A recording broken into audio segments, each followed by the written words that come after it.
All right, so today we're diving deep into a song that probably brings back some memories for a lot of you out We there. gotta fight for your right to party by the Beastie Boys. You got it, the one and only.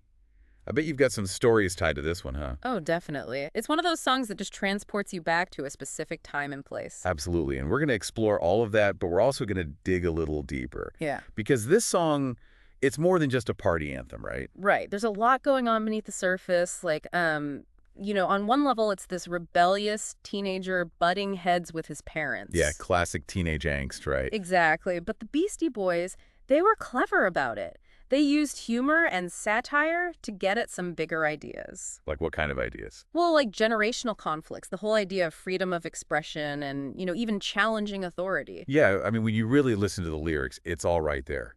This kid just wants to do his thing. Sleep in, skip school, crank up the music. Pretty standard teenage stuff, right? Totally. But his parents are like this constant roadblock.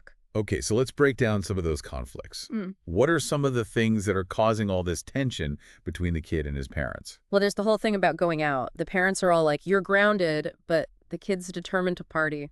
And then there's the classic battle over his appearance. Oh, yeah, the hair, the clothes. Why you gotta dress like that? The age-old question. And of course, there's the music. The parents just can't stand it. But here's the thing, and this is what I find so interesting.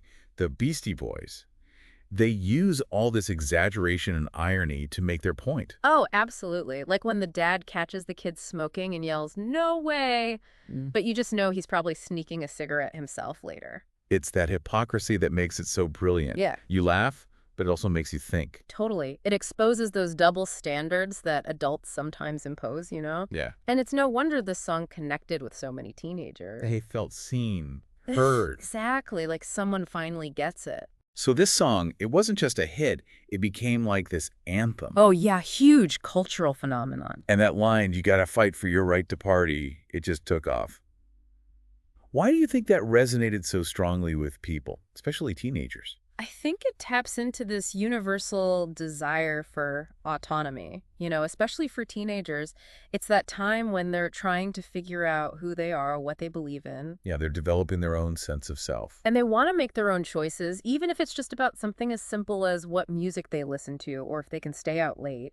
It's about feeling in control of your own life. Exactly. One thing that always strikes me about this song is how the parents are portrayed. They're almost like these caricatures. Yeah, a bit over the top. The mom who can't stand the music, the dad with his rules. Do you think there's a little bit of envy in there? Like maybe they miss the freedom and energy of their youth? That's an interesting thought, actually. Maybe there's a bit of longing for those carefree days. And it's important to remember the context of when this song came out.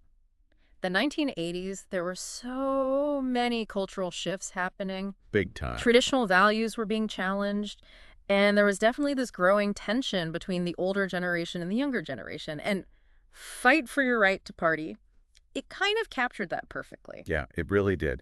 So here we are all these years later, and I can't help but wonder how that idea of fighting for your right to party, how has that evolved? Right. What does it mean now? Is it still about like literal partying, or has it taken on a broader meaning? I mean, you could interpret it as fighting for your right to express yourself authentically. Or maybe it's about standing up for what you believe in. Even when it's not popular. Exactly. Like maybe the party isn't a literal party anymore. Right. It's about something bigger. Yeah. And it makes you think about, what are we fighting for today? What are those things that we're passionate about? The things that we feel like we need to stand up for? Maybe fight for your right to party is a good reminder that we all have things worth fighting for, even if those battles look different than they did back in the 80s. Definitely makes you think, huh? Absolutely. Well, that's our deep dive into you gotta fight for your right to party. And I think we can all agree there's more to this song than meets the eye. No doubt about it. So next time you hear it, maybe listen a little closer.